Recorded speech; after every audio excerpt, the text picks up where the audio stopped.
those of you that are already here live. Got a lot of stuff to talk about today, Comic-Con related. So we're going to start things up here. As we've been doing, this will be cut out also for our podcast channel. So this will also serve for audio only. So we'll do the podcast intro here. We will take questions a couple times during the show, so feel free to drop those in there. As we get closer to Comic-Con season, sometimes those get a little, a lot, so we'll see if we're able to hit them all. But feel free to throw them in. Also, obviously, feel free to chat with one another. Answer each other's questions, because sometimes we just don't know the answer, but other people on there do. So feel free to jump in. We appreciate it.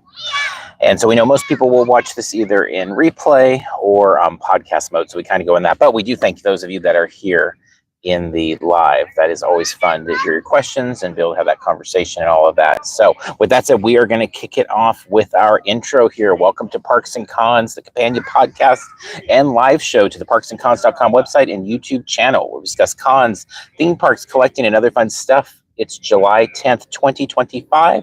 I'm your host, Sean. I'm here with Carmel. Hello there. Parks and Cons, Your On Spot podcast and live stream, where we take you to the heart of the actual best conventions and themed entertainment events around. Today, we are recording once again from the Comic-Con campus here. We're out down by Seaport Village area. There is a Padres game tonight, so we are avoiding the Hilton Bayfront spot at the moment here. Lots of kids out running around, lots of birds, so hopefully we don't have any of them attack us at any point during this show here, but you'll know if they do. Well, and also it might be because Sean was feeding the birds, so they may be attracted to come back here. So we both love animals, but Sean loves them to a whole other level, and he doesn't like them to not have food. So if they come by, that may be why. So our day here in San Diego, we'll start out with our usual start here, is just kind of how the day was. And it was a busy day, and some of you commented on that on the live already about some of the previews we did. We knew this was going to be a really packed day coming into it, because somehow there was like 3 events that collided on this day. And on top of that, we were doing our convention center guide. So a lot of stuff going on, but it did start with just parking over at 6th and K as we normally do. And it was neat seeing all the Esri stuff going up. And the reason why, I mean, we don't have anything to do with Esri, but it is a big convention. In the last several years, it's been the week before Comic-Con, but they do a lot of wraps. They do on the Marriott, they do some on the Bay front, and it's just kind of cool seeing them, because we know it's like they go directly from that to Comic-Con. So they're setting up now, but the convention actually starts on Monday, and it's I believe a geographical mapping convention. Like on the convention center at the front, it says it's the mappiest place on earth. So they always do puns with map in it, but it's just kind of fun to see, because obviously we're all about the Comic-Con side of things, but it's just like once we see Esri go up, it used to be really annoying, but this year I feel like I've kind of passed that. It's kind of neat seeing it go up, because that means it's going to come down pretty quickly here, and obviously 2 weeks from now it's Comic-Con, so it's all going to change really fast. Yeah, plus when they're starting to wrap the buildings, even though I know logically it's Esri and it's not for us, it's still like, could it be for us? Could it be for us? And of course it's not, but it is cool just to see the buildings get beautified with the wraps and stuff. Yeah, 100%. Also coming out of that area, it was our first time seeing in person the banners that are up for Stars. So Outlanders is out there, and Spartacus, I believe it was. It's just cool. You know, it's another one of those things. Like every little layer just kind of gets painted on of Comic-Con. And so we know our friend Kim at Outside Comic-Con got that last week, and it was over at the unofficial blog as well. But it's always, as you all know, it's neat to see it with your own eyes there. So that was cool to run into that. Also over at the Hilton Gaslamp, we saw them taking measurements, which could be for something else. It could be for maintenance. It could be for a party for Esri. But usually around this time is when we start seeing various companies out doing things, starting to kind of work on stuff that's not like the visible part. So maybe it's for the clowns in a cornfield stuff. We're not really sure, but it was just kind of like, yep, you just notice more and more people, some of it's just getting things cleaned up, and there's painting being done at different hotels and restaurants and stuff, and sometimes it's for activation. So it was interesting to see someone on that staircase there that goes up into that patio area of the Hilton there, and like, yep, I think they might be doing something for Comic-Con. Maybe they are or not, but it's just kind of like it's that time of year. For sure. And then we made our way over to the Pac-Man Cafe, and we do have a whole video up for that. If you are interested in checking out the Pac-Man Cafe ahead of time, they do open this Saturday, so July 12th they open, so they are in advance of Comic-Con. Very similar to Sonic, where it's like you can go in there, it's going to go after Comic-Con as well, but they did have their media preview today. We also saw Kim there from outside Comic-Con, so it was nice catching up with her. They did let us try some food there, take some photos, do some video, and check it out. It is right at the entrance of Petco Park area, like off of 7th and Tony Gwynn over there. And so I included that in video to try to give some sort of like, you know, easy spatial recognition there. And it's at, gosh, what's the name of the location? What was it formerly? I forget, but I don't remember. Yeah, you can check out all that information. Obviously, on the unofficial blog, they have everything there. They have all our photos from today. They have the video from today. We posted the video, obviously, on our YouTube channel as well. But it was neat. Like, the free gaming was neat and stuff. It's interesting on the food because the menu, when I saw it, there was, like, sticker shock because it was, like, the Pac-Man box or whatever it was called. And there was two versions. There was one that was a quesadilla, one that was, they called it the two-player ramen or something like that. And one was 45 and one was 50. And immediately it was like, whoa, this is like way too much. But they both are very much shareable. It was unfortunate because we had to rush to the next thing, which is the Barbie thing. So we barely were able to eat anything there. But I liked both things quite a bit. The ramen, it came with a sweet and a spicy. Sweet and spicy, and you can choose if you want to do just both of them the same. But I think the thought is one person gets one and one gets the other. And there was chicken with it mixed in, and it was noodles. I don't know if it was technically considered ramen or not. I think someone commented that it wasn't ramen, but it was noodles of some sort. But I liked the flavor of both of them. The spicy was just a little too spicy for me, but if you follow along, you know that I don't do a lot of spice, and so I preferred the sweet myself. But both were good. Did you prefer? I liked them both actually pretty equally, and I like the quesadilla a lot as well. And it came with a bunch of tortilla chips, which seemed like overboard. It just seemed like too much food for that one. So they didn't label that one as a two-person one, but it definitely was very much shareable. I think the thing is, like, it wouldn't be a thing I would go by myself because it would be too much food, but sharing it, and with prices as they are in the Gaslamp, like for us both to eat for $45-$50, it's like actually like, yeah, that's about right. Because it also came with a slushie, which was a pretty cool, like they had a strawberry one and like a blueberry type one, and then the Pac-Man type treats and stuff. So I think not as expensive as it maybe seemed at first. I know, like, the picture, at least that was my instinct. My first, I was like, oh, this seems really pricey. It actually seemed cheaper than Sonic when you actually broke down like what you were getting for the food. So yeah, so with the meals, just to clarify, you choose either the quesadilla, and you can choose which quesadilla because there's different types. And then you can choose if you want the ramen. I think the ramen was a $50 one, and the quesadilla was a $45. And like we said, the quesadilla comes with a lot of chips and then like little cheese on the side, and I think some sour cream and stuff that you could add to the quesadilla, or the chips for that matter. And then they both meals come with a one slushie and then one treat to go, is how it's described. And the treat is either a Rice Krispie treat in the shape of a ghost or a Pac-Man, and then the cake pops are in the shape of a ghost. And so we posted photos of that, or the blog has those photos. And so, yeah, if you are with a person that you can share a slushie with and you're fine sharing a dessert with, you can totally, they're very, very shareable. There's good portions. Then you can also buy items individually, and there's more on that menu. But that was a little pricier if you, like, we're going to do things a la carte. Yeah. So the meal actually was kind of a good deal. And if you are sharing it with another person, if for a full meal, it's not too bad. It's expensive in the Gaslamp. I mean, it always is. But like food, especially since the Lolitas went away, has been more and more expensive there. So, not bad for those. Then I was just going to say, and then in regards to the logistics of the facility, there was really only like 6 stools. So plan on you're probably not going to be sitting and enjoying your food. You may end up grabbing your food and taking it to go, or standing. There were some standing tables, and then Pac-Man made an appearance today. I asked, walk around meet and greet type character. Yeah, and I asked, and they said that Pac-Man will appear certain days and that there will be freebies on certain days, but the rep at the location didn't know the exact date. So we're supposed to be getting emailed at some point with what those actual dates are. So keep an eye out. I'm sure it'll be posted places when those dates come out. So the freebies and the walk around Pac-Man are only on certain days. I think those are the logistics of it for the most part. Yeah, and again, it opens Saturday, so if you want to stop by, if you're in town early or late, or you just live out here, you can check it out. And then we hopped over to Barbie, the Malibu Barbie Cafe, which was something that was exciting to come. It's one of those things where it's like it felt like there was a year we were going to have Barbie as an offsite activation, as everything was conspiring there with the movie and everything, and they didn't get it. And then so now we have this, and it's through Bucket Listers. They do a lot of great activations. We first experienced them with their Family Guy mini golf thing they did in LA. So they do some really cool activations. It's fun looking just at their Instagram and seeing all the different things that they work on.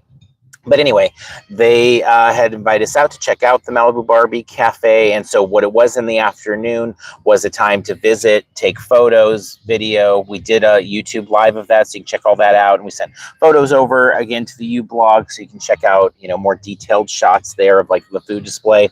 And then we're actually going back after this for kind of a nighttime evening reception, because that's where they're allowing the food to be tried, or some of the food at least to be tried.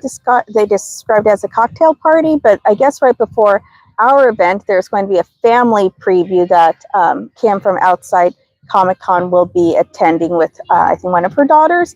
So she'll probably have some posts ahead of time. And then we'll be there a little later for the adult event. Yeah, and so generally speaking, it's $25. So there's a fee to get in, and it is then you get a $10 credit for food, and then they've got a full menu of a variety of different things. There's one of the finalists from MasterChef. If you watch that show, they've come up with this menu, and then there's $5 towards merch, and they have like a whole Barbie store there with specific merchandise, and you can see again all that in the video that we did. But what was I think interesting is it was much more comfy than I expected. Your time slot is a 90-minute allocation, so you can stay there for 90 minutes, which is kind of neat. And so it's much roomier. A few people on the live had commented that they just felt like it was larger than they had expected. And that's how I felt as well. I was like, oh, this is a really big size for like this type of an experience. Now, it is not right here in the Gaslamp area. So this is not the type of activation that you're just going to walk across the street. I believe, what was it, Little Italy is the closest trolley stop there. Somebody had asked that during the live. So it's a ways down relative to what we consider like a Comic-Con offsite. And it is opening up tomorrow. So it will be going early here, and then it goes after Comic-Con as well. So much like Pac-Man and much like Sonic in the past, these are activations that they go on, but they kind of tether them to Comic-Con time as well, so they overlap. But it is there early or late. But I really enjoyed visiting over there. I thought it was kind of a neat, comfy area. Maybe just because I was so tired from running around today, but just kind of wanted to stay there and sit down and like relax for a while. Yeah, they had quite a few tables, and there's seating inside and outside. And the person we spoke to there did say that is like a sit-down restaurant where their servers and stuff will come and like take your order and bring you the food and stuff. So it's not counter service. There is a bar there if that's your thing. And then, of course, several photo ops. And then there's this skating rink where you can rent for $1. I think you can either do regular skates or what's the other one called? With the single rollerblades, thank you, or rollerblades, and it's $1, and the $1 goes to some sort of charity. Yeah, it's in the email, but I forget what it is. But yeah, it's a charity organization. So do bring socks if you're planning to skate. But yeah, really cute, and there are restrooms there. Oh, there are no restrooms at the Pac-Man Cafe. Yeah, I forgot to mention that. So plan accordingly. Yeah, expect that. But at Barbie, there are restrooms available there, and it's air conditioned and sit down and stuff. And so, you know, I obviously you're paying to get in, and then the photo ops and stuff, but it felt very comfortable, and it was nice and cool. And it faces kind of, if you look out the window, you can kind of see the ocean and the water out there. It's not too far from the midway and stuff. And so there's different, it's like in that area, if you're familiar with the area. So yeah, it's great parking. was a little challenging over there. They offer valet parking. That's $15 on site. Otherwise, there's street parking, but it's pretty limited. And so we parked probably what ended up being like a quarter mile away or something like that, and walked over. So if you have a set time slot, I would account, an extra, I don't know, 10, 15 minutes to figure out the parking, unless you're going to valet. But I'm cheap and I don't like to pay for valet. I'd rather walk and not pay the extra $15. But yeah, so plan accordingly for that, because there isn't like a lot of parking on site. Yep. And then we made our way back to the Gaslamp area, and we've been working the last few hours on our convention center guide video. So that's originally there was like just two videos. There was the outside the convention center and then the inside the convention center, those two videos. So those are kind of like cornerstone videos for us that we've done since as long as we've done YouTube Comic-Con videos. So that one is in the can now. It needs a lot of editing because Carmel splices in actual footage from inside the convention center, how the escalators work, how the various access points lining up at the sales pavilion versus Overhaul H and all that. So anyway, that video will be coming probably early next week, like probably on Monday. So we'll have that coming. Okay, let's get to our rundown and some of the news. So it's been, I think it was 9 days since we've been down here. So that's a little bit longer than normal for us. And obviously it's also been a big announcement season. As soon as July 4th wrapped up, we were at Anime Expo. So we were kind of all in there for 4 days. And so coming out of it, and then that's when all of Hollywood and everybody starts to wake up and they're like, okay, we got to get the announcements out, and a variety of things have happened. So I kind of divided it into 3 categories just to hit on real quick of just some general things to kind of lump a bunch of stuff together, because we're not going to go through all the news. Of course, as always, we take all of our news from the SDCC unofficial blog, because they have everything there. They're always like the place we go to get all the info, because they are tracking everything down there. So I've been like really excited with so many of the announcements. Like for me, where we stand with Comic-Con so far is there's more I'm excited about for this year than maybe any year of Comic-Con. I don't know. I mean, we'll see how it all pans out and how it all comes together, but just I feel like half the announcements that come out, it's like, oh, that's really cool. Oh, I'm really into that and stuff. So on the panel side, obviously panel announcements are rolling out today. The Thursday schedule was announced. I haven't even really gotten a chance to look very closely at that. I know you haven't as well. But just real quick, like some of the panels that have hit in the last few days here, or the last week or two here since we did the last one.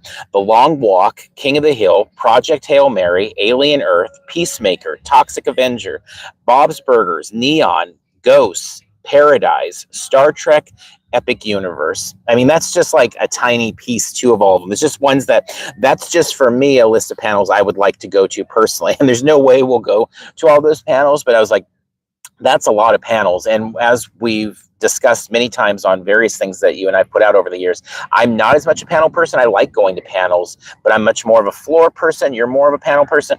But all of these panels are ones like I wish I could go to. There's a lot of really cool panel announcements. And I feel like I wish I could take all of those announcements and like spread them out over the next 3 years to do a little at a time. Because I know I'm going to miss so many of these, and I'm curious which ones even you and I will be able to get to.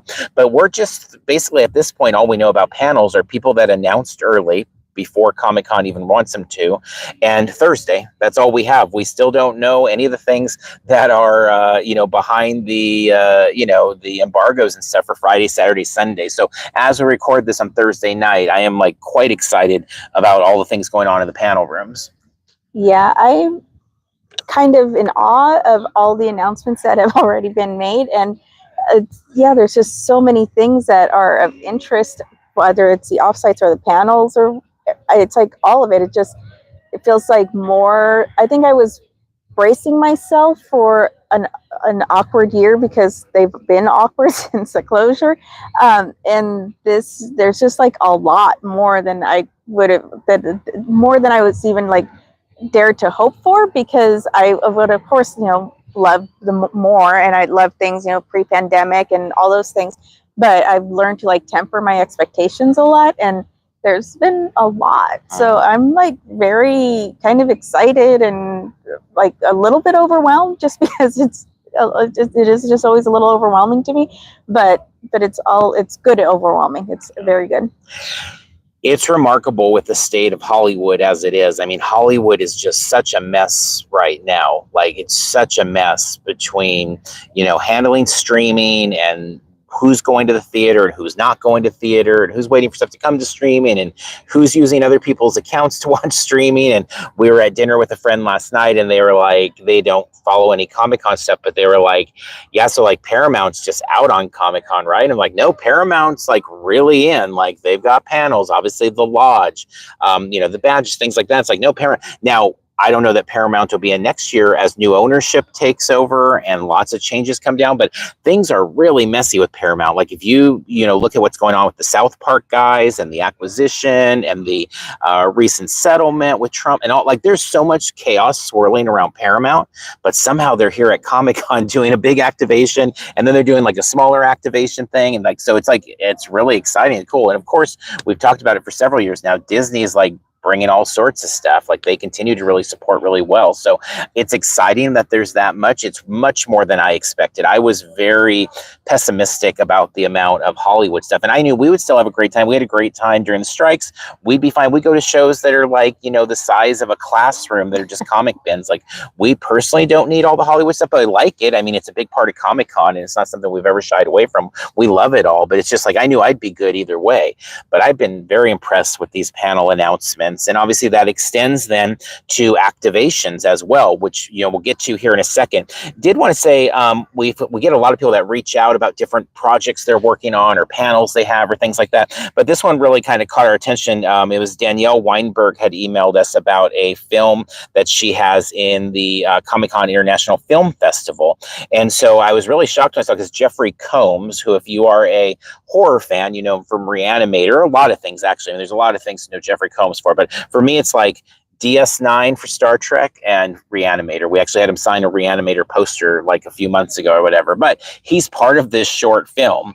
And so they're going to be having that on Friday night, in the Friday the 25th, of course. It's a 10-minute short film called Invasion 53. So wanted to just plug it. They had reached out and let us know about it. And we wanted to let you all know that if you are looking for something to do on Friday night, you might want to check out Invasion 53. So that'll obviously come out with the rest of the programming for tomorrow. But it sounds really cool. We're not sure if we'll be able to be there or not because there's a lot of things up in the air about our schedule. But I thought those are the kind of like fun hidden gems. Like I honestly, if Danielle hadn't emailed us, I don't think I would have known about it. And I was like, oh, that's really cool. She did, because it's definitely now on our radar. And I thought the fact that somehow she was able to recruit Jeffrey Combs to be part of this sci-fi movie is really exciting. For sure. And to be clear, Jeffrey Combs isn't going to be there, but Danielle and I think the producer, will be there, and there will be a Q&A, I think she said. So, I don't know that we'll be able to make our way there, but it sounds like a cool film that I'd be interested to see. So. Yeah. So lots of stuff. I mean, that's on the real indie side of things, obviously very different than Hall H with, some of these big panels and stuff, but it's part of what's great about Comic-Con is this wide range of things. But going back to now, the extension of like Disney at the con and beyond that even, but all of the offsites. So again, there's been a lot of stuff starting to trickle out. Some of it smaller things in Petco or like the Omni Park there. We know how that is. Like, was it Doctor Strange a couple years ago? Like, it could be really small ones too. And then there's larger activations and stuff. But just looking at a few of these. So you have Abbott Elementary, a very Abbott block party, where the blacktop transforms into a neighborhood bash. Fans can cool off with authentic Philly water ice, ride a sky-high Ferris wheel, and snag exclusive premiums from the school's Lost and Found. Returning to that similar area of the behind the convention center there. Then Alien Earth, The Wreckage. This is for FX. We've talked about for months, like we thought like Alien Earth is going to have a big summer at Comic-Con. It feels like Predator Badlands will as well. But this one sounds really interesting. It's an immersive activation on the Hilton Bayfront lawn where fans will be able to explore eerie wreckage during the day or return after dark. So for a rare nighttime activation for the Wreckage Code Red, a terrifying night mission featuring alien specimens and spine-tingling surprise. That is in that FX, traditional FX area there. So it sounds like it's all specific to Alien Earth. It doesn't sound like we'll have a mix with like It's Always Sunny or things like that. At least that's what it sounds to me at this point here. Percy Jackson coming. Percy Jackson and the Olympian. Step into the world of Percy Jackson and the Olympian Sea of Monsters with an interactive experience at 5th and L. Attendees can peer through the mist, find out which god has claimed them, and trade drachma for mythic merch. We're not familiar with Percy Jackson. We've not watched it. I've heard a lot of good things about it. We know there's a lot of huge fans of it. This sounds interesting. It sounds like the type of activation that, like, if we really like it, we'll end up watching the show afterwards. And that happens to us a lot of times with Comic-Con, but very curious about that one. Then you have King of the Hill. This sounds like this is in the location where Anna Mayhem has been. So it looks like a scaled down version of Hulu, but very specific to King of the Hill, which I know we're both like huge fans of. The Arlen Cookout. Hulu brings King of the Hill back to Comic-Con with a full-on Texas cookout in honor of the series revival. Fans can step into the Hill's backyard for barbecue bites, lawn games, photo ops, cold Alamo water, and custom prizes. Very, very cool. And then not Disney related, but kind of tangentially Disney. This one is from BBC, but obviously Doctor Who recently has been airing on Disney, but across the way over where, you know, South Park has been and Planet of the Apes. It sounds actually like it's exactly, I think, where Planet of the Apes was last year. And honestly, the activation sounds like a lot of similarities to Planet of the Apes, which we had a good time with. But this is for the Doctor Who-niverse, and it's really plugging the war between the land and the sea, which is a spin-off tie-in to Doctor Who.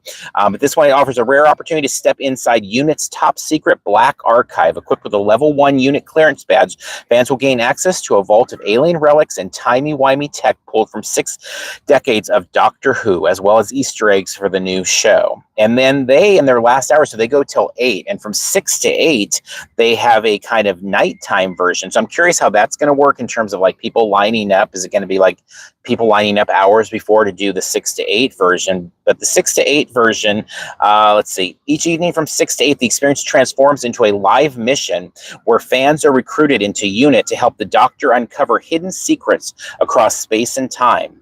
Those brave or clever enough to complete the challenge will earn a special SDCC exclusive reward. The activation will be first come, first serve with no reservations, which that hits a trend that we're kind of seeing is like, I don't know if this is the year that the online things, not that they've gone away, the Lodge, of course, has done online reservations, but we had this, like, it felt like not everything, but so much went to online. And now this year, we keep getting activations that are very clear, like first come, first serve, first come, first serve, just line up. And that's interesting. And you know, pluses and minuses to all things, but I thought that's, you know, we see these different trends, and I don't know if this will become a trend of going back to the old days of just get there early and line up, and we're not going to have as many reserve spots. I don't think reserve spots will go away entirely ever. There'll be activations that use those reservation systems, but it is interesting to see so many this year very much state like this one, like it was in the press release, first come, first serve. Like it was like they wanted to make it really clear of how they were running that activation. But those are just a few of the activations, and they're all really exciting to me. Yeah, and obviously the nice thing about there not being reservations is that the people who are most devoted and most interested in it will be able to do it more easily, not having to wait for people with reservations to go through and stuff. It's like at Disneyland, having the lightning lane or whatever makes the wait for the standby much longer. So if they're not doing that, then the people who are really committed will be the ones who get to do it. And people who, you know, are just getting the reservations just to have the option or to think about it, that's not really a thing. And if you want to line up for however many hours, you can, and eventually you'll get through. But hopefully it means just that it's more accessible in general, probably. Yeah. And we all know, if you've been to Comic-Con for a while with online reservations and things like that, is some do it really well and some don't do it so well. We've had some that were like so efficient and they're getting extra people in. If you know, think of something like Dungeons and Dragons or something from a few years ago, very efficient. And then we've had things like Severance that really struggled with getting people in any form. So that it really kind of goes back and forth. But anyway, all interesting things. Then the last category for kind of our news stuff here is just talking a little bit about, like, on the exclusive side. We're not going to go down the full list. There's too much there. But it is interesting. I mean, the portal has begun. That window has begun there. As we've talked about in the past, Carmel and I don't really even look at the portal until we get about 3 or 4 days out from the due date. So we just kind of let things add and fit in there, and then we decide and we make a plan of like where do we want to put our allocations at that point. We do talk a little bit about some philosophy with allocations in the video that we have coming out early next week, but it is interesting to see Hasbro withdrawing from it, and so we don't know more details. I would imagine they're going back to the old days, like Hasbro 2018 or something, where it's like you go and you get a ticket and you have a time to come back. That's what it feels like it's going towards, but we don't know. Hallmark still does that, where you head to the booth, you get a ticket, it tells you what time to come back. It'll be interesting. I'm very surprised at that decision. I'm very curious. Like when things like that happen, I'm always curious about the conversation behind the scenes. Like what happened behind the scenes where they decided to say, we don't want to be part of the portal anymore. Like who made the decision? What was the discussion? Why did they make that decision? I'm just fascinated by it, but I don't know. I don't think we'll ever know, but it is interesting that that's something there. But there's been so many other great exclusive now. Rokimoto, what they're doing with the Snoopy over at UCC. UCC in general has some of my favorite exclusives they've ever had there. That Beast Boy figure's really fantastic too. I mean, there's just been so many cool announcements this year that it's going to be tough to decide, at least for me, of like where to focus the money at, because just they can't get everything, or at least we can't get everything. So it's like gonna be picking and choosing there, but it's a lot of really good stuff there. For sure. And then in that vein, another one that reached out that we wanted to let people know about, Drawn to Play. If you're interested in this, you can follow them on Instagram at Drawn and then the number 2 Play. But they had messaged us about a mission to bring back more physical giveaways. And they're actually a company that makes like toys, like their own kind of fidget spinner type things and hands-on type toys like that. And they're going to be doing a variety of giveaways, I guess, in the Gaslamp. And they're going to be updating there. So, yeah, they know we're big on like the physical giveaways. We were actually in that vein. It was surprising because Anime Expo had the most physical giveaways we've seen in the history of that show. We've been going for over 10 years to Anime Expo. There's never been so many companies giving stuff away as this year. We podcasted on it if you're interested in all that. A lot of bags. And like really like high quality ones, and like an insistence on please take our bags, and good properties and all sorts of stuff there. Whether any of that comes here or not, but it's just interesting when these things happen, where it's like what happened this year with Anime Expo, where so many vendors decided, or so many exhibitors, these big companies decided to do that. Why did Hasbro decide not to do the portal at Comic-Con? There's just these interesting things that change, and so we'll see what else comes of any of those things. Definitely. All right, then before we go to questions, that'll be the next thing. So if you do have questions, go ahead and throw them in there. Super7 had reached out a few times over the years. They've reached out and they sent us a box related to their Comic-Con plans this year. And so before I unbox it, open it up and show you what's inside, because I think we are looking at some Comic-Con related stuff here.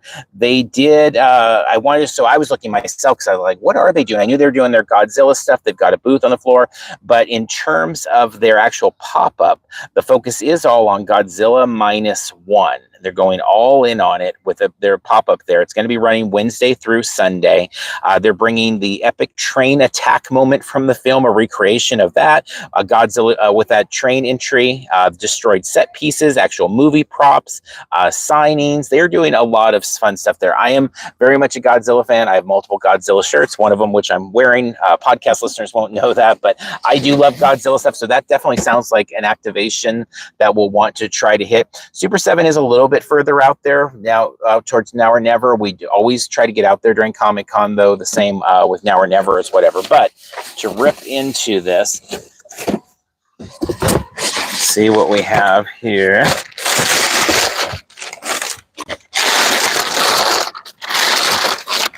Pull this stuff out. All right. Wow. All right. So this cute guy here, and I actually have, in anticipation of this, I have the, speaking of our friends at the U-Blog, their page open here, because I'm like, let's see and give the rundown here. So this is our Toho Super Cycle Godzilla 89. Super fun, super cute. Yeah, why don't you go ahead and open that one? We'll open the smaller one and leave this one, because this looks like it has a lot of pieces to it. But while you open that one, so we can see this cute guy, we have got a massive Ultimates figure. Blazing So Ultimates, Godzilla. yeah, Ultimates from Super 7 is just like it sounds. It is their ultimate line. So it is meant to be like definitive versions of these figures. So this one is, yeah, Godzilla's -1. And of course, it is the blazing version, as you can see there, all lit up in all his glory there, translucent, 8 inches tall. As he wraps out, he's 14 inches long with the tail. Not sure if you can see it there, but the tail extends out. It's a massive, massive fun figure. All right, let's get our Toho guy. Cute.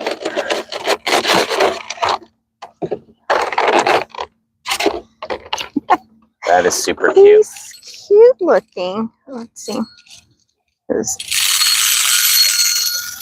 That is cute.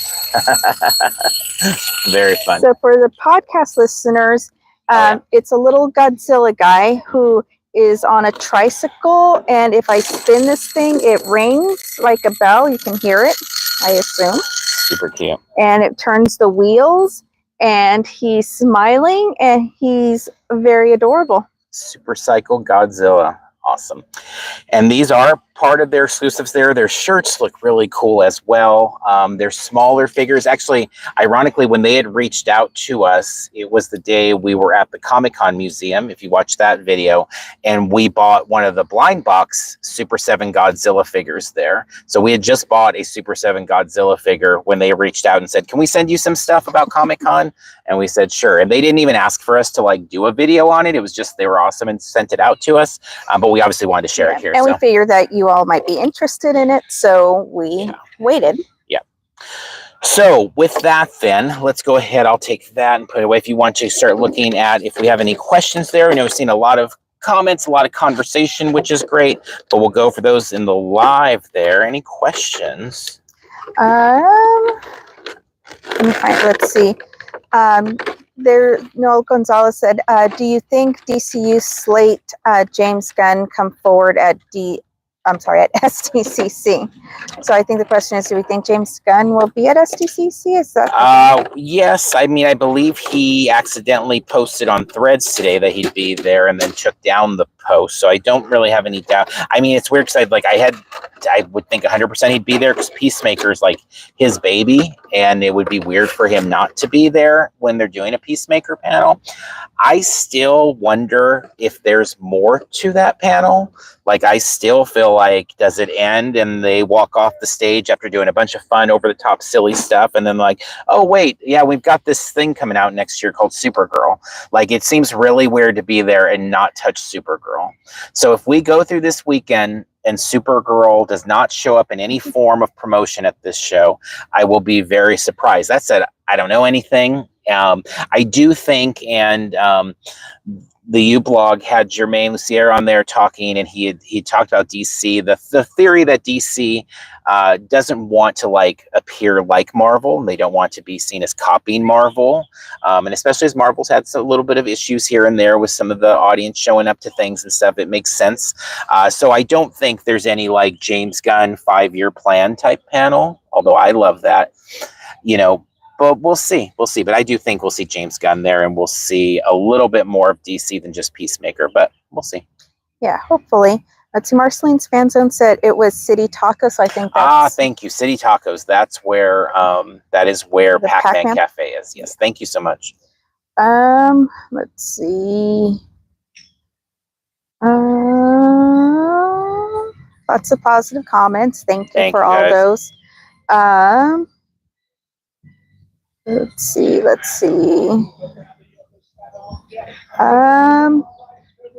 Is the alien activation where Dragon Ball Z was? No, I believe it's where FX has been. It is the big FX thing down by the Hilton Bayfront area. And then, let's see, when is the last day for the lottery portal? It's Night Bodega. Actually, I don't know. When is the last day?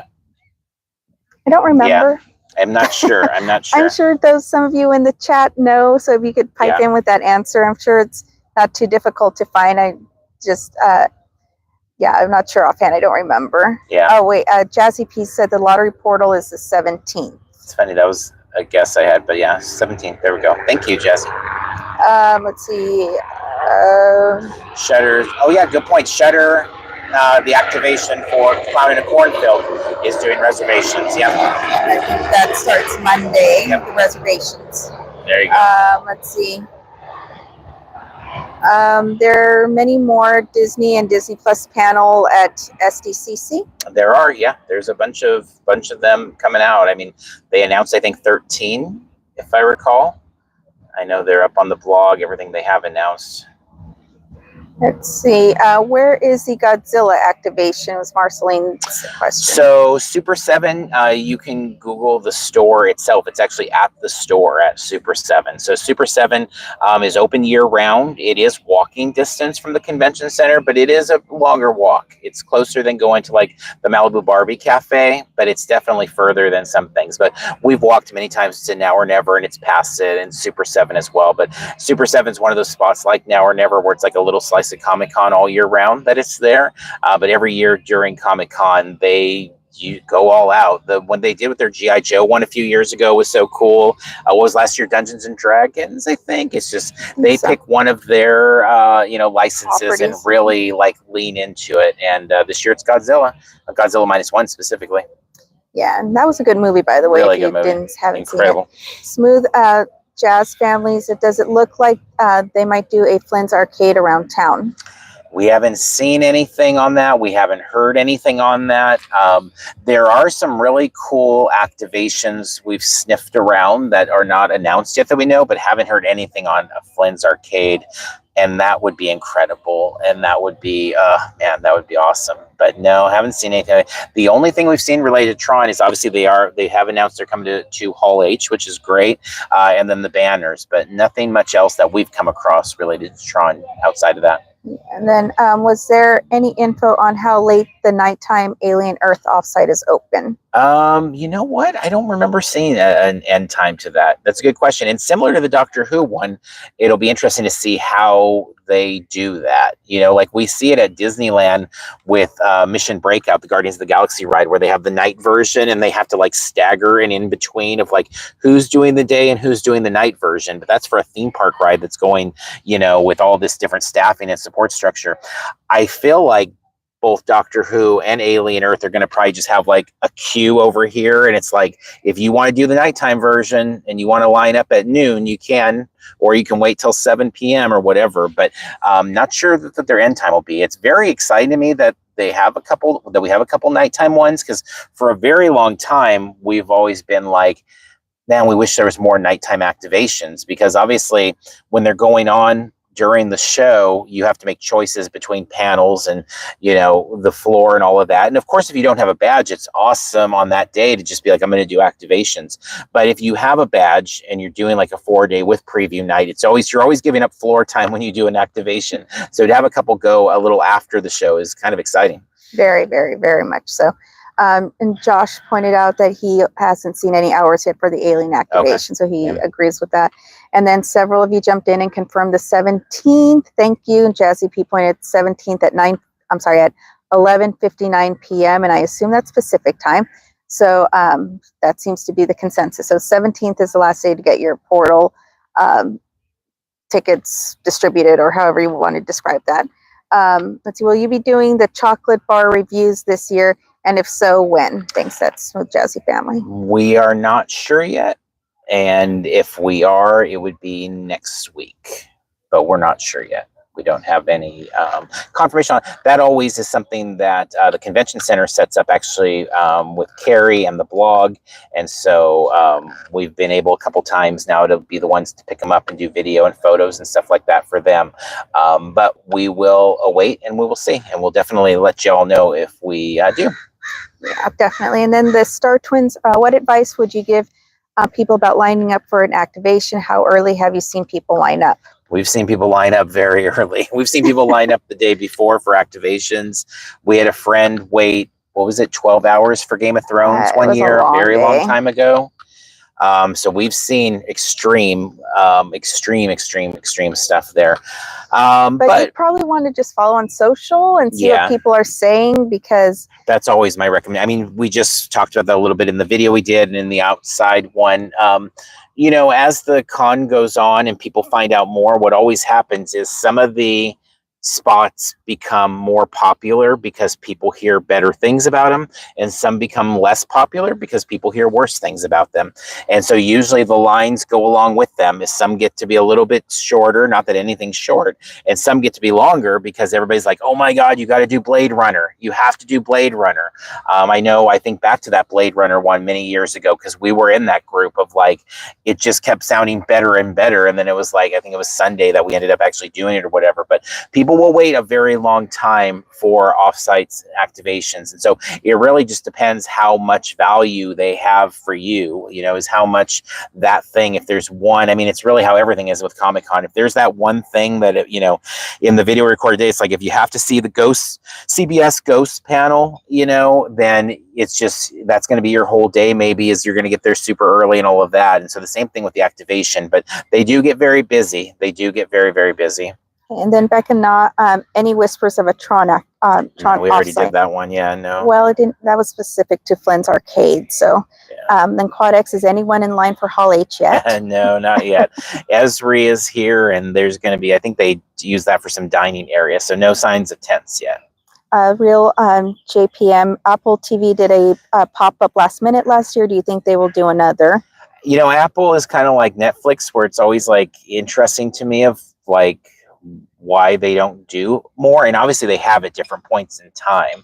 And I don't know. I mean, obviously they have their, like with Netflix, they have their own thing that they do with their own event and all of that. But like, you would think with Wednesday coming up, Stranger Things, it'd be like an easy couple thing, even if they're just street teams and stuff like that. Likewise with Apple, you know, it seems like this is a place where a lot of people love their stuff. I would hope so. I would hope they would find something genius like what they did with, you know, Severance or something like that to do. We're watching Murderbot right now. It's such a great show and feels like such a great Comic-Con fit.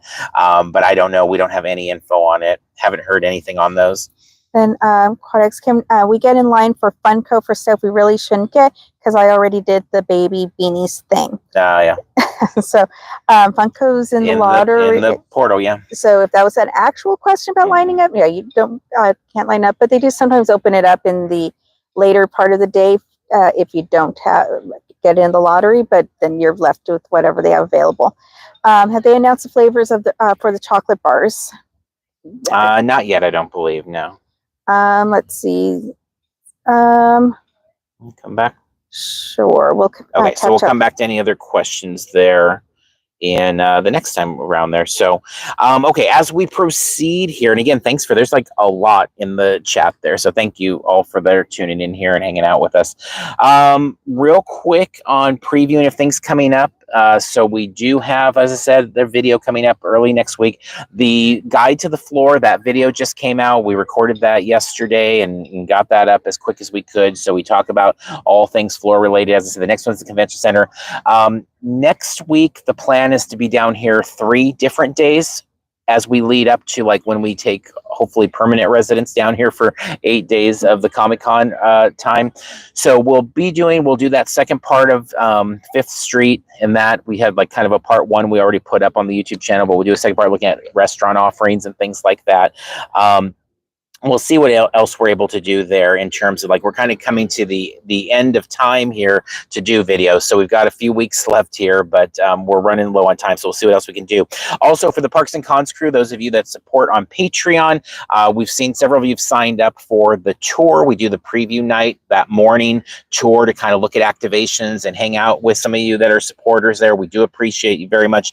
And I believe it's Sunday is the last day to sign up for that. So if you've not already done that, if you do support on Patreon, and you want to be part of that, that's because we need time to put together the swag bag. So I actually started working on that. He's already working on, and they're like lined up. For those of you who have signed up already for that, you have a designated bag. They're lined up. He's put stuff in them already. So we're looking forward to that. And so, but please RSVP. Yeah, and preview night, for those also to kind of preview things coming up, like as we do shows like this as we're in the weeks ahead, but also once the con starts or the day of Wednesday, even like there's a lot coming. So, like on preview night, before we even get to the floor, and our plan is to do a live from the floor again at Open if we can, but we'll also that day be we'll be going over to McFarland to look at what toys they have coming out for an event in the afternoon on preview night, and then we will also be doing that Doctor Who activation we talked about.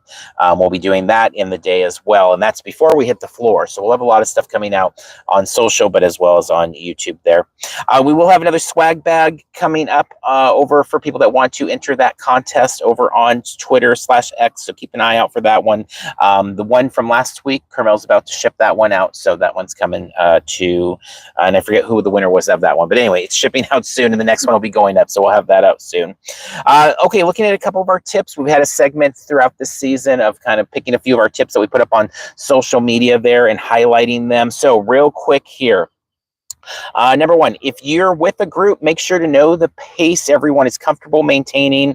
Comic-Con is often about moving fast and little sleep, but not all are able to maintain that. Being on the same page about group limitations and daily goals can really help avoid meltdowns. We're very fortunate because we've done conventions together so long and so many conventions that we like our pacing. There's not really any questions about that. But when we started going to conventions, and we've seen it with some of our friends, we had a friend, what was it, 2 years ago, they came out to Comic-Con, husband and wife, and they really struggled because they had very different ideas on what Comic-Con was and how they were going to do Comic-Con. And they came in very excited and they left not very excited. And they kind of left with a decision of like, they were never doing that again. So if you are new to Comic-Con, and every year we have so many people, we've had a lot on the YouTube channel commenting that they're new to Comic-Con, just make sure the people that you are coming out with, that you are on the same page of what you're doing. And I always think the best thing with friends at cons, like for the most part at Comic-Con, it's just you and I. Not that we don't see a lot of friends, but the bulk of our time is you and I. But there are conventions like WonderCon or LA Comic-Con where we'll have a friend or two that like kind of hangs with us most of the time. But what's always nice is when we all understand that like we're going to go off on our own. Like we're all going to spend our own time alone at points because we have different interests. And so kind of making that clear can really help a lot too. So, and then the other tip, this one to me is a massive one. It never gets any traction whenever we use it on social, but I think it's a massive one. If you can all help me out and just do it, it would be much appreciated. But is having your badge ready when you come to the door of the show or to tap in and tap out. So often, we just saw it at Anime Expo. Anime Expo does use the tap in, tap out as well system there. But so often we would be in a line to get into the building, get into wherever, and there'd be people like, oh wait, I got to get my badge out, and they would have it like hidden away. And so I'm always like, anytime I go to an entry, I'm always like holding the badge up in the air, like it's, here it is, here's my pass to get me in here. So do try to remember that, because it does like really slow things down, especially when you have like those big morning lines coming into the convention. Every year we're coming down that escalator, going into hall F or G, and you just have like all of a sudden like a wall of people get stuck, and security's like about to fall over because all of these people that don't have their badges out and stuff. So if you can try to help promote that, remember that, I think it does help speed up access quite a bit for the convention, and it's a little thing that becomes a big thing, I think. Yeah, definitely helpful. All right, let's go for one more round of questions, if there are any there. Okay, Rockstar4407, what is the best practice to get into Ballroom 20 on Thursday? I saw some people stay overnight. Some people do stay overnight for everything. Some people don't need to stay overnight, and it's if you've not been to Comic-Con before, camping is just part of the culture. It's something a lot of people really enjoy. Sleeping out, it's part of the experience, and it is like the same reason people like to go camping in the wild and stuff. It's like it's a fun thing to hang out. So you're always going to have that no matter what. We could have nothing need lines and everybody be guaranteed to see, people would still camp out because it's kind of a fun thing to do. That said, it depends where you want to be in the room and what the panel is. Our friends at the blog do their breakdown of panels, and so they'll talk about the Thursday and Friday panels on, I believe it is Friday night. They'll do their show on YouTube, and then it becomes a podcast. That's really good because they go through and really have a lot of experience in all of that. But also what weighs into that is, do you want to be in the room? Like for us, we're pretty okay with just being in the room. We do a lot of conventions where we're okay taking the last seat in the back corner of the room. But a lot of our friends want to be like in the first 4 rows, 3 rows, front row. So it just depends where you want to be in the room as well there. But if I was coming to it totally blind and not sure, I would be just monitoring social media and seeing really like, what does the line look like right now, and being ready to drop everything and get in it if it's looking like it's getting too crazy. The thing about Ballroom 20 is it's part of the everything else line. So there's really no way to know how many are just for that.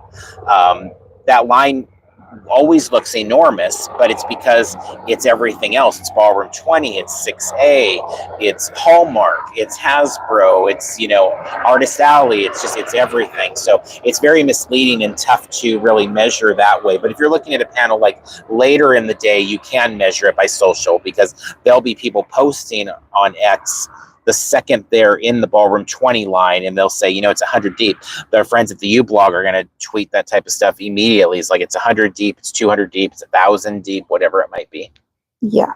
And then, do you have any idea if Marvel will be selling shirts, jackets, etc.? Nope. They are Marvel and Lego are just very, very uninterested in saying what's going on. I mean, I think it's most years, Lego will like embargo things until after the convention on preview night. Like, they don't want the thing posted of what's happening there. And Marvel is oftentimes similar in kind of just being very tight-lipped about it for whatever reason, about booth things. I believe last year they didn't even end up selling anything, if I recall. So yeah, it's just going to be one to have to keep an eye on. What are we looking forward to seeing at the con? I mean, all the panels I said there, the activations, the booths. I mean, I'm really curious. The Hasbro booth always. NECA has a number of figures. Super7. It's a lot of things. I'm just looking forward to being there and seeing everything and doing as much as possible. I don't know that I could really pinpoint any like one specific thing I'm most excited for. I'm just kind of wanting to take it all in and just be in the middle of it and see what happens, basically. When is the next live stream? We'll come back to that. Okay. When does Marvel usually announce their booth activities? I think we don't know. Yeah, it's more of on the floor. Do we happen to know if there are any more parties to be released? Last year, the people putting on Ready Player One did all weekend, but doesn't look like this year is the same. Yeah, I believe that's correct. I don't think there's been that much of announcements on their side. But I'm not sure about that. I haven't heard anything else on the party front. And I know there are autographs in Sales Pavilion. Is there a place on the Comic-Con page to find out every signing? There is not to find out every signing. I know the friends of the blog have done a really good job at compiling that in a lot of ways. On the Comic-Con site, though, they usually will show the Sales Pavilion ones. But the thing about Comic-Con is there's so many signings that happen at different booths, and you don't know. And so I always go back to like our first years of Comic-Con. It's like Peter Mayhew, Chewbacca himself, was just at this random booth, and it wasn't on anywhere on the website or anything, because booths bring all sorts of different guests to do signings there. So, for example, the signings that $7 a pop are doing, they've got those great Star Wars voice actors with Ashley Eckstein and Matt Lantern in them. That probably won't make its way onto like any one centralized list necessarily there. So it's part of the kind of hunting it down and then seeing what's posted over on the U-Blog. Yeah, the U-Blog is very good about trying to compile everything. And then Christian didn't know that there was a sign up for the tour. So yes, it's on Mighty Networks. If you log into there under the... This is for our Patreon people. Yes, for our Patreon supporters. If you go into the exclusive experiences tab, that it's in there. Also, there's discussion of Scary Farm in there, but for the tour, yeah, it's in Mighty Networks. And thank you for joining us. Let's see. Is the app live yet? I can't log in. I don't believe so. No, it's usually closer to the show. And I think that is all the questions. Yeah. So thank you, everyone, though, for talking and piping in and answering questions for everybody else and stuff. It's very helpful. Yeah, definitely. All right, so up on the YouTube channel, things to watch. The video list is getting pretty long there for Comic-Con. We have quite a playlist there. We've got backpacks, sweet treats, these various live shows. The Gaslamp Tour #1, #2 coming soon, Comic-Con Museum preview, outside the convention center guide, an exhibit hall floor guide. Now we have a Pac-Man video there, as well as the Malibu Barbie Cafe, another video or two coming up early next week as well. So do please check those out. We do appreciate likes, subscribe, all of those things, share. If you are following along on the audio version podcast as well, those reviews are very much appreciated there. We do plan to be back here for another one of these shows on Monday. So July 14th, that is the goal. Same time. I don't know if it'll be this location or not, but same location, meaning San Diego. So yeah, we will be down here. The goal is to be down here 3 times next week. And then the following week, the week of Comic-Con, the goal is to start being down here Monday and being here throughout the week. So we'll see how many of these types of shows we do versus like live tours and things like that. But we definitely will have a variety of videos and a variety of lives coming at various times of the day. So we're kind of mapping those things out. But I tend to think we'll probably have an afternoon live on Monday that will be like one of the tours, and then we'll have the evening one that'll be more like this. So more to come. Follow along us on social media to see that. Once again, we want to thank everybody that joined us in the live chat here, and just everybody that listens or watches on whether it's YouTube or any of the podcast apps. Once again, as we wrap up, we hope you'll consider joining our Patreon group there at Parks and Cons. We have our live event coming for San Diego Comic-Con. We also have more details about our Not Scary Farm event coming up as well, for those of you that are interested in Halloween stuff. We also appreciate anybody that has donated via PayPal donations this year. That has been greatly appreciated. If you've not already done so, please give this video a like or leave positive reviews on those podcast platforms. You can follow along us on social media, Parks and Cons on X, Twitter, Facebook, Instagram, Threads, TikTok, and of course, YouTube.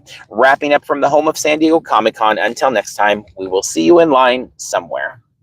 Bye, everybody.